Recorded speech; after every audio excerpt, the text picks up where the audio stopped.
Hello friends, welcome back to our class. तो कैसे हैं आप सब? आई होप आप सब अच्छे होंगे, आप सबकी प्रिपरेशन अच्छे से चली रही होगी। एज वी ऑल नो कि फॉर ईयर एग्जाम्स हम क्वेश्चन डिस्कस कर रहे थे, तो उसी सीरीज को कंटिन्यू करते हुए आज की क्लास में भी हम प्रीवियस ईयर क्वेश्चन डिस्कस करेंगे। एज वी ऑल नो कि हमने 2021 के कुछ क्वेश्चन डिस्कस कर लिए थे। आज ये उसकी सेकेंड क्लास है जिसमें हम आगे क्वेश्चन फर्दर फिजिक्स और केमिस्ट्री के डिस्कशन करेंगे। तो आज की जो क्लास है वो बैच के साथ साथ यूट्यूब पर भी है। तो आई होप आप सब इस क्लास को एंड तक देखेंगे, क्योंकि ये भी जो क्वेश्चंस हम आपको करा रहे हैं ये वो क्वेश्चंस हैं जो बाकी टीजीटी एग्जाम्स में आए हुए हैं। तो स्टार्ट करते हैं आज की क्लास को। अगर आप चैनल पर नए और अभी तक भी सब्सक्राइब नहीं किया है तो चैनल को सब्सक्राइब कर ले और वीडियो को लाइक करना ना भूले। तो स्टार्ट करते हैं। सो लेट्स सी जो सबसे पहला क्वेश्चन है, क्वेश्चन नंबर फर्स्ट है आपका, the temperature scale which is independent of the property of any substance is the. Question में कहा है कि वह ताप पैमाना जो किसी पदार्थ के गुणों से स्वतंत्र होता है, तो वो कौन सा है? सेल्सियस स्केल है, आफ्टर दैट रेमर स्केल है, फेरेनहाइट स्केल है, या फिर केल्विन स्केल है। तो जो आपका करेक्ट आंसर होगा that is the kelvin scale. जो आपका फोर्थ ऑप्शन होगा ये क्या हो जाएगा? करेक्ट आंसर की the temperature scale which is independent of the property of any substance is the kelvin scale. बाकी के ऑप्शंस भी डिस्कस करेंगे। तो सबसे पहले अगर मैं बात करूं किसकी? टेम्परेचर की। तो एज वी ऑल नो कि जो टेम्परेचर है वो हॉटनेस और कोल्डनेस क्या करता है, इनकी डिग्री को मेजर करता है। Temperature measure the degree of hotness and coldness. अब इनके अलग अलग स्केल है, तो जो सबसे पहले हम डिस्कशन करेंगे वो है सेल्सियस स्केल। तो जो सेल्सियस स्केल है वो डिपेंड होता है freezing and boiling point of the water. As we all know 0 degree Celsius is the freezing point of water और 100 degree Celsius is the boiling point of water. After that जो next आता है that is Reaumur scale. ये scale भी किस पर depend करता है? Freezing and boiling point of water. तो इसलिए जो आपके ये दोनों ऑप्शन थे सेल्सियस स्केल और रेमर स्केल, दोनों ही क्या थे? गलत थे। बाकी के देखते हैं। थर्ड देखते हैं फेरेनहाइट स्केल। तो फेरेनहाइट स्केल को डेवलप किसने किया था? तो वो किया था डेनियल गैब्रियल फेरेनहाइट ने। थ्योरीज के अकॉर्डिंग ये जो स्केल है ये किसके ऊपर बेस्ड है? वो based on the freezing point and boiling point of brine. Brine क्या होता है? सबको पता है, सॉल्ट वाटर सॉल्यूशन। क्लियर है? ये 10th में आपने पढ़ा होगा। और कुछ थ्योरीज ये सजेस्ट करती हैं कि ये किसके ऊपर बेस्ड है? Freezing and boiling point of water. But बात करो अगर केल्विन स्केल की, तो ये क्या है? एक स्टैंडर्ड यूनिट है टेम्परेचर की, ये बात भी आप सबको पता है। और 0 केल्विन इज कॉल्ड, जिसे हम क्या कहते हैं? एब्सोल्यूट टेम्परेचर कहते हैं। And the temperature below it's can not be achieved. Clear? And the temperature below this cannot be achieved. तो ये जो स्केल है ये किसी भी does not depend upon the freezing और boiling point of any substance. तो इसी वजह से जो आपका करेक्ट आंसर था वो क्या था? Kelvin scale. क्लियर हो इतनी बात? आगे बढ़े। नेक्स्ट क्वेश्चन है, क्वेश्चन नंबर सेकंड है कि विच प्रॉपर्टी ऑफ लाइट, की लाइट की कौन सी प्रॉपर्टी ऐसी है show it is a transverse wave, जो ये शो करती है कि वो क्या है? एक it is a transverse wave. तो पहला ऑप्शन है रिफ्रैक्शन, इंटरफेरेंस, तीसरा है डिफ्रैक्शन और फोर्थ है पोलराइजेशन। तो इसका जो करेक्ट आंसर होगा that is polarization. Polarization is the property of light show it is a transverse wave. बाकी के ऑप्शन डिस्कस करते हैं। Let's see. सबसे पहले मैं बात करूं किसकी?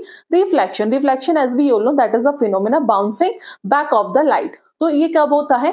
It happen with both transverse waves as well as longitudinal wave. But interference एक ऐसा फिनोमेना है जो किससे रिलेटेड है? जो दो वेव के मिक्सिंग से रिलेटेड है। तो ये भी किसके साथ होता है? ये होता है लाइट वेव और साउंड वेव के साथ। वही diffraction it is the bending of wave through any obstacle on its path. But question में पूछा था which property of light show it is a transverse wave, तो दैट इज अ पोलराइजेशन। तो जो आपका फोर्थ ऑप्शन होगा that is the correct answer. Next question.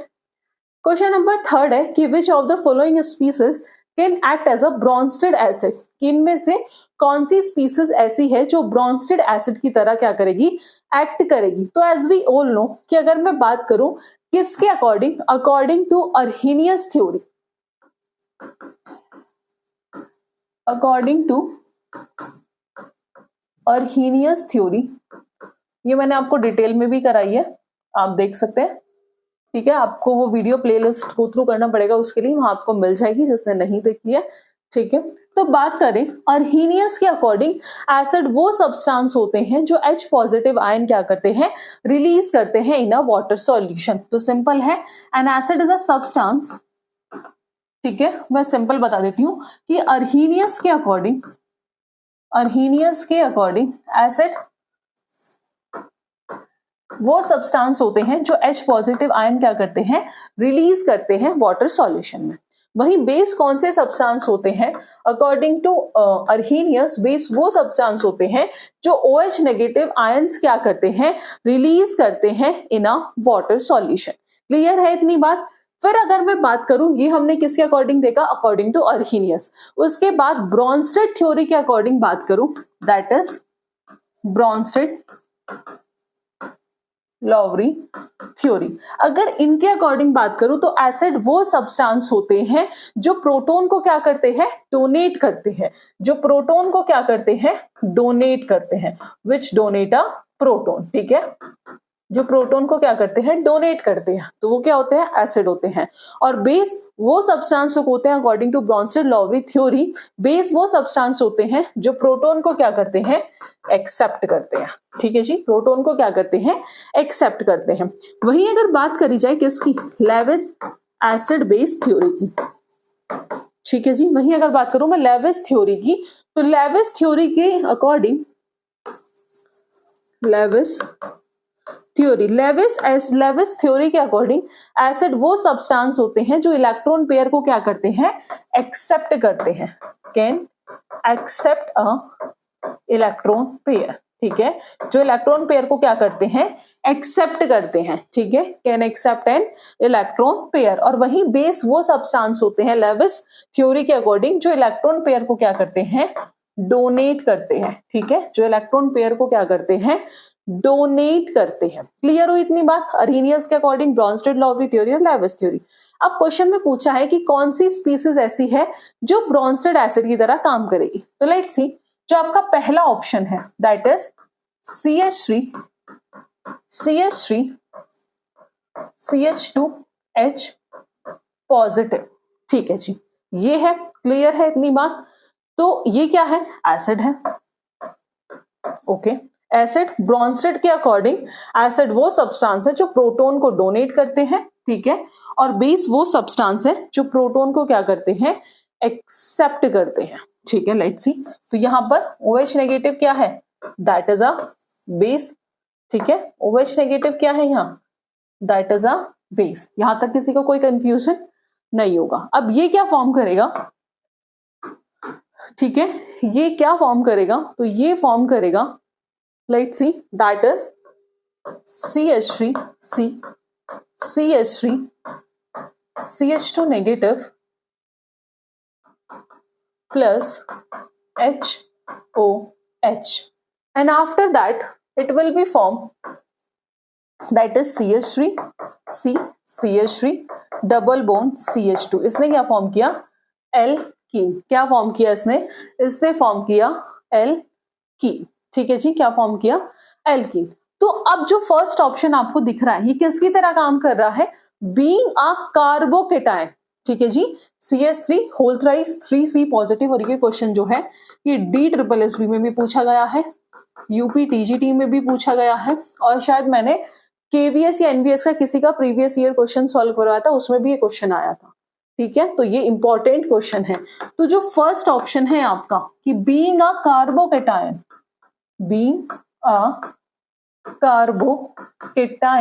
ये किसकी तरह एक्ट कर रहा है, act as a Bronsted acid.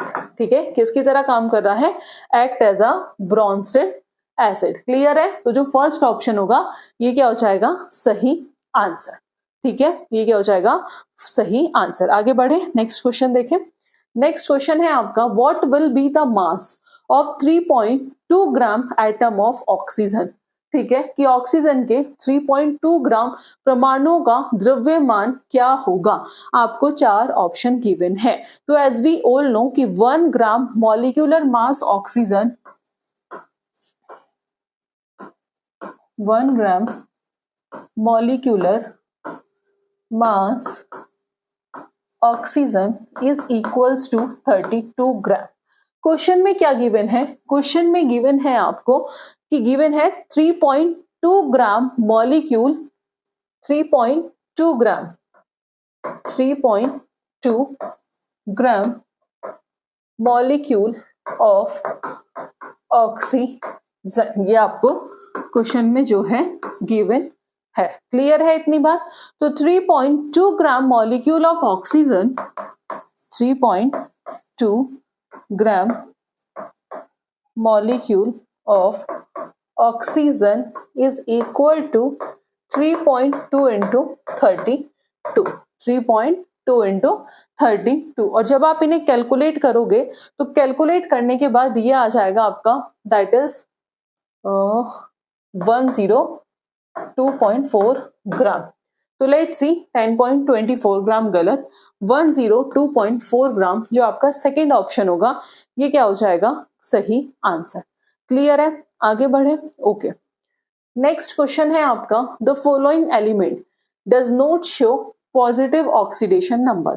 कि इनमें से कौन सा एलिमेंट ऐसा है जो पॉजिटिव ऑक्सीडेशन नंबर शो नहीं करता?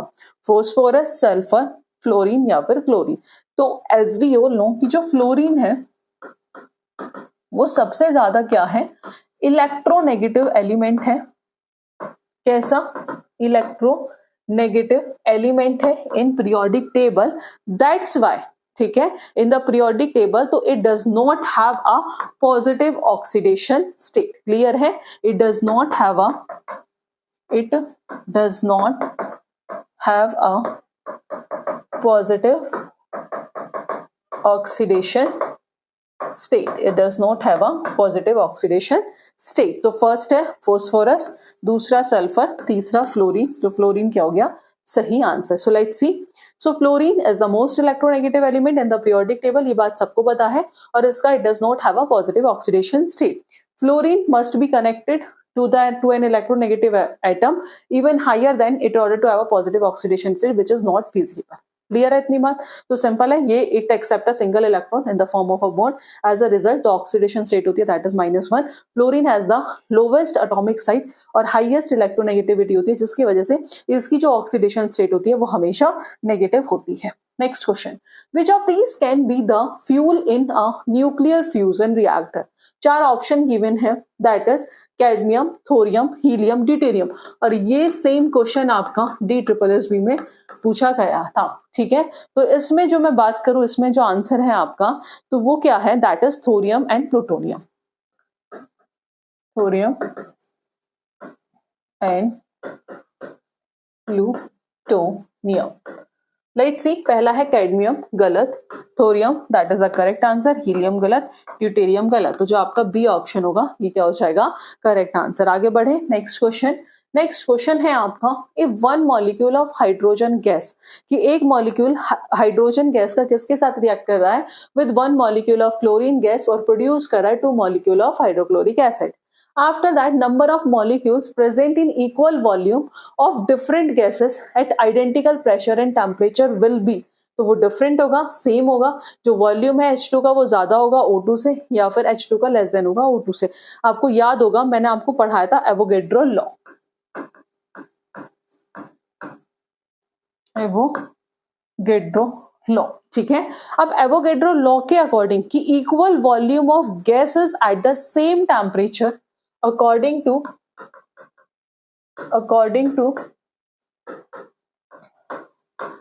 Avogadro law, equal volume, according to Avogadro law, equal volume of gases, equal volume of gases at the same temperature and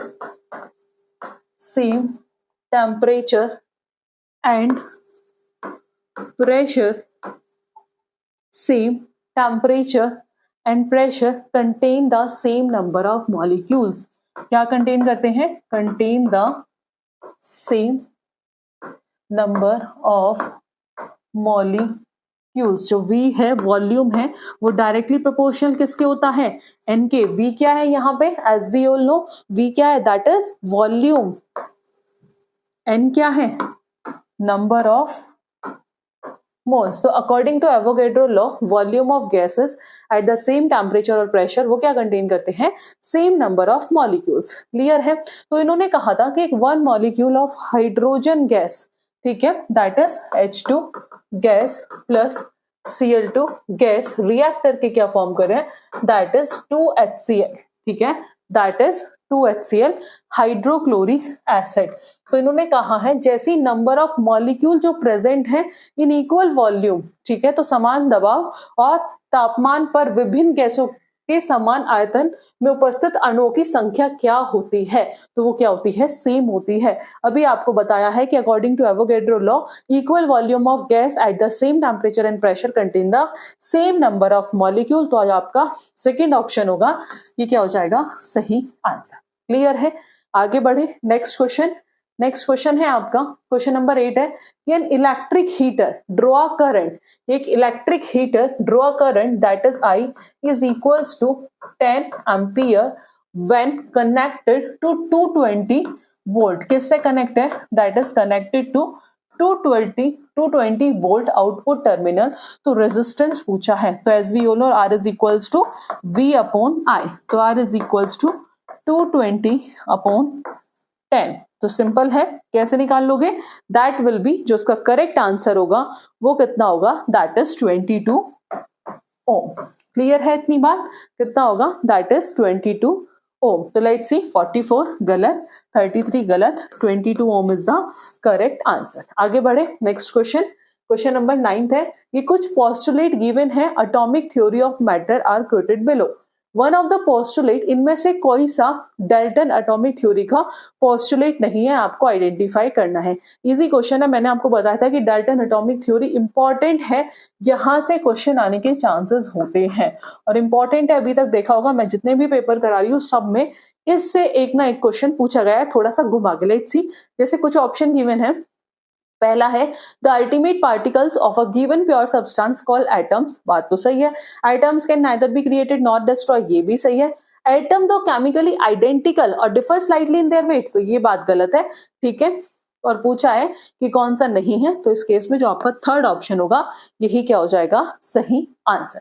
आगे बढ़े, next question, if the refractive index of glass is 1.5, कि अगर glass का refractive index है 1.5 तो speed of light in glass is, ठीक है। तो सिंपल है, लिख लीजिएगा, एज वी ऑल नो कि refractive index of glass is, refractive index of glass is 1.5 and speed of light in glass is, that is 3 into 10 raised to power 8 metre per second. ये बात तो सबको पता है कि speed of light speed of light in glass is, that is 3 into 10 raised to power 8 metre per second. तो refractive index that is mu is equals to C by V, ठीक है। तो रिफ्रैक्टिव इंडेक्स ऑफ ग्लास ये कितना है, that is 1.5। तो speed of light that is 3 into 10 raised to power 8 metre per second and that is 1.5। और इसे अगर आप कैलकुलेट करोगे तो ये आएगा, that is 2.0 into 10 raised to power 8 metre per second. तो लेट्स सी, पहला है 2.3 into 10 raised to power 8 गलत, 3.0 गलत, 1.5 गलत, 2.0 into 10 raised to power 8 metre per second. तो जो आपका फोर्थ ऑप्शन होगा that is the correct answer. Clear है इतनी बात। तो refractive index of glass is, ठीक है। Next question, okay, next question है modern periodic table was given by the following, किन में से किसने मॉडर्न पीरियोडिक टेबल दी थी। पहला ऑप्शन है लोथर मेयर। लोथर मेयर ने एज वी ऑल नो एक कर्व दिया था और इन्होंने प्रैक्टिकल कह सकते हैं कि प्रैक्टिकली इन्होंने बात की थी, बाकी जो थे थ्योरीज बेस्ड थी, जो भी था हमने पीरियोडिक टेबल में पढ़ा था, बट इन्होंने एक प्रैक्टिकल व्यू दिया था। बट लोथर मेयर कर्व ने मॉडर्न पीरियोडिक टेबल नहीं दी थी, ठीक है। मोजले ने, यस, मोजले ने जो दी थी वो दी थी modern periodic table, modern periodic table. तो इसके अकॉर्डिंग जो सेकंड ऑप्शन है that is the correct answer. Next question, question number 15 है the following D block element, ये कुछ डी ब्लॉक एलिमेंट है, does not show variable valency, किनमें से कौन सा वेरिएबल वैलेंसी शो नहीं करता है, that is copper, zinc, manganese या फिर आयरन। तो मैं अगर बात करूं किसकी, जिंक की, ठीक है, ये बात आपने पढ़ी भी होगी कि जो जिंक है वो वेरिएबल ऑक्सीडेशन स्टेट शो नहीं करता है because they have fill half d orbital. ठीक है, जो जिंक है वो वेरिएबल ऑक्सीडेशन स्टेट शो नहीं करता है because they have fill, sorry, d orbital, because they have filled d orbital. तो जो आपका सेकंड ऑप्शन होगा ये क्या होगा, that is the correct answer. ठीक है, that is n-1 d10ns2। Clear है इतनी बात, यहां तक कोई डाउट, n-1 d10ns2 क्लियर है। नेक्स्ट क्वेश्चन, क्वेश्चन नंबर 13 है which one of the following is a permanent effect, इनमें से कौन सा है, तो वो है इंडक्टिव इफेक्ट। इंडक्टिव इफेक्ट जो है that is a permanent effect. Next question, question number 14 है what will be the value of gram atom present in 2.3 gram of sodium. तो एज वी ऑल नो कि जो एटॉमिक मास होता है sodium का, atomic mass of sodium वो होता है 23। यहां जो गिवन है ग्राम एटम या फिर ग्राम एटॉमिक मास कितना है, दैट इज 2.3 ग्राम। क्लियर है, जो एटॉमिक मास है सोडियम का वो है 23 और ग्राम एटॉमिक मास जो है सोडियम का, ठीक है, ओके, जो ग्राम एटॉमिक मास है सोडियम का दैट इज 23 ग्राम। तो एज वी ऑल नो कि 23 ग्राम ऑफ सोडियम, यानी कि 23 ग्राम ऑफ सोडियम कंटेन 6.022 इंटू 10⁻23। ठीक है, क्लियर है, कोई डाउट यहां तक। उसके बाद 1 gram of Na contain 1 gram of sodium, ये ऐसा क्वेश्चन हमने पहले भी किया है, 1 ग्राम of sodium contain that is 23। तो निकाल लोगे आप, कैसे निकालोगे, तो ये हो जाएगा 2.3 gram of sodium is equal to, तो that is Na into 2.3 upon that is, sorry, 2.3 upon 23। तो इसे कैलकुलेट करेंगे और कैलकुलेट करने के बाद इसका आंसर आप हमें कमेंट बॉक्स में बताएंगे। Okay, next question, all the 4 quantum number of last electron of sodium atom, ये मैं ऐसा क्वेश्चन बहुत बार सॉल्व कर चुकी हूँ, तो ये क्वेश्चन है आपका होमवर्क।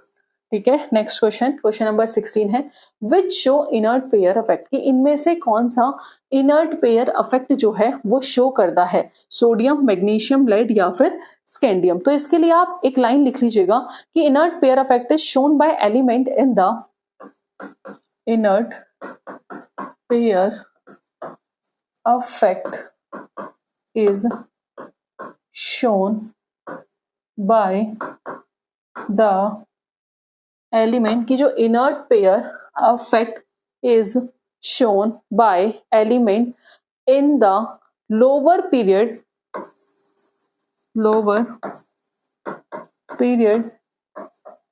group। ठीक है, inert pair effect is shown by element lower period of group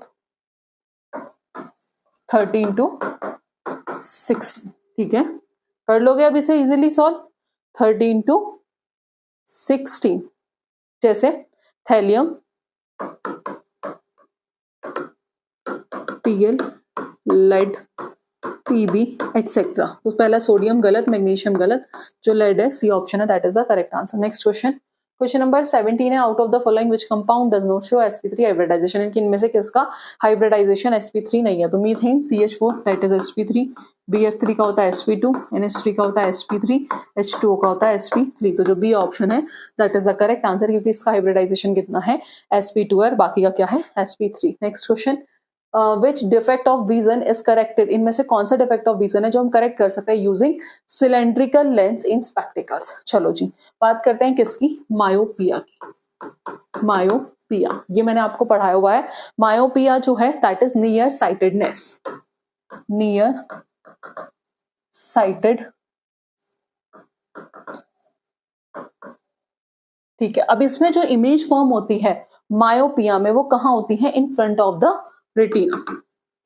image is formed in front of the retina, और इसे हम कौन से लेंस के थ्रू करेक्ट कर सकते हैं, तो इसे हम कॉनकेव लेंस के थ्रू क्या कर सकते हैं, करेक्ट कर सकते हैं। किसके थ्रू? कॉनकेव के थ्रू, कॉनकेव लेंस। वही मैं बात करूं हाइपरमेट्रोपिया, हाइपरमेट्रोपिया इसे हम कहते हैं फार साइटेडनेस, फार साइटेडनेस। जो इमेज फॉर्म होती है वो कहाँ होती है? Behind the retina. जो इमेज फॉर्म होती है वो कहाँ होती है? वो होती है images form behind the retina, और इसे हम कौन से लेंस से करेक्ट कर सकते हैं? कॉन्वेक्स लेंस से। कौन से लेंस से? कॉन्वेक्स लेंस से। तो मायोपिया गलत, हाइपरमेट्रोपिया गलत। तो astigmatism is a defect of vision जो हम करेक्ट कर सकते हैं using cylindrical lens and spectacles. तो जो थर्ड ऑप्शन होगा that is the correct answer. Next question, question number 19 है, there are dash number of ion in COCl3.5 NH3, COCl3.5 NH3। तो ये गिवन है, इसमें पूछा है कि कितने नंबर ऑफ आयंस होंगे। तो सबसे पहले इसके लिए आपको ये पता होना चाहिए कि हम कोऑर्डिनेशन कंपाउंड को लिखते कैसे हैं। तो जब हम कोऑर्डिनेशन कंपाउंड को कैसे लिखते हैं, तो ये हो जाएगा CONH3,5, ठीक है, CONH3,5 Cl2। तो ऐसे हम क्या लिखते हैं? कोऑर्डिनेशन कंपाउंड को लिखते हैं, ठीक है। क्या लिखते हैं? ऐसे हम कोऑर्डिनेशन कंपाउंड को लिखते हैं। तो ये क्या हो जाएगा? CONH3,5 Cl2 positive plus 2 Cl negative. Clear है? तो इसमें दो आयंस किसके हैं? क्लोराइड के, ठीक है। 2 आयंस किसके हैं? क्लोराइड के। समझ आई इतनी बात? 2 आयंस कितने हैं? क्लोराइड के। और 1 किसका है? 1 है CONH3Cl, सो 1 CONH3,5 Cl2 पॉजिटिव, तो 1 S का है। तो टोटल कितने हो जाएंगे?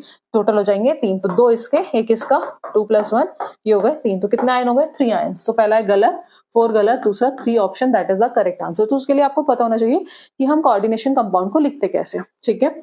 नेक्स्ट क्वेश्चन है, ट्रांसमिशन ऑफ हीट, जो ट्रांसमिशन होता है हीट का bye molecular collision that is conduction. तो जो आपका ए ऑप्शन होगा, conduction is the correct answer, ठीक है। Next and last question, whose experiment show that, कि किसका एक्सपेरिमेंट ये शो करता है कि atom have discrete energy level. ये मैंने आपको जब स्ट्रक्चर ऑफ एटम में करा रही थी उसमें मैंने आपको बताया भी था, दैट इज फ्रैंकेनहर्ट्ज। क्लियर है? तो जो आपका बी ऑप्शन होगा that is the correct answer. तो ये थे कुछ 21 क्वेश्चन जो हमने आज की क्लास में डिस्कस किए हैं।